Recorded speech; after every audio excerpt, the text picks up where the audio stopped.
My crush had to speak up for me when it got to the sex part. She told them I was a fellowship esco and it was impossible for me to do anything sexual.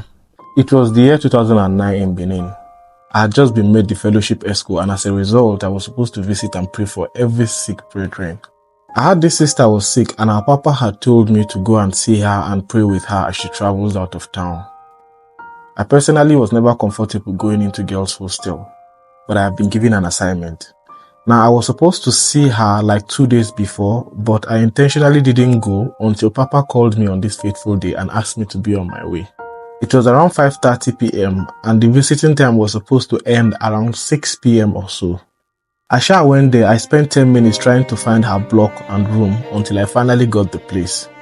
I brought provisions that I gave to her and I prayed with her and I spent some minutes with her and I left. On my way out, I met my crush whom we were already talking and she dragged me to go and know her room so I could visit subsequently.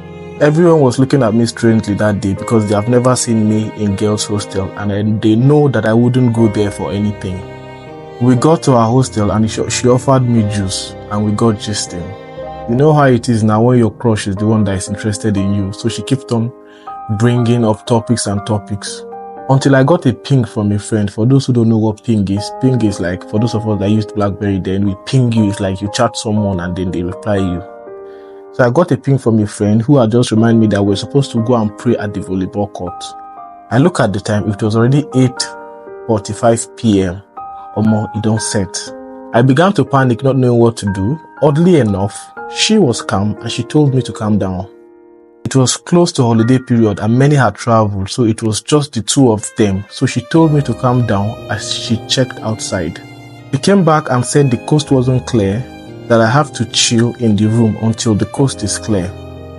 So I thought in my head, what did they even give this girl myself? My reputation as a fellowship esco was at stake. So I laid on her bed and I faced the wall and I covered up my neck, waiting for the coast to become clear. Shortly after, her roomie came in with a couple of other girls shouting that it was one of the girls' birthday and they had already planned a birthday party to do this thing called the Devil's Number game. My crush quickly whispered to me, "You will have to stay put." This girl did not tell me anything. She did not tell me that she has this kind of plans. They asked about me and my crush said I was a friend who came visiting, that I was tired and exhausted so I can't join the fun. Her roomie wanted to drag me but my crush no agree, so they began to play their game. Brethren, I heard a lot of things and I saw a lot of things. I didn't know when I started laughing until one of the girls was like, "This your friend voice be like man voice. So am I about to be casted?" Nah. I immediately remembered the situation I was in and I coordinated myself. Things went crazy when one of the devil's number dared one of the girls to kiss a stranger. Now all the girls in the room knew themselves. As it turned out, I was the only stranger. At this point, they were tipsy and the girl rushed towards me. Before my crush could get to her senses, she had turned me around and gave me a peck on the lips. Before the other girls noticed it was me. I was relatively popular in school and I had kept my hair, so it made it difficult to deny. That was how my crush calmed them down, as she was their senior both in age and in level. They didn't even have a problem with having me around, as it seemed one of the two girls probably liked me. So all they insisted that as a way to keep quiet about the issue, I have to join the party.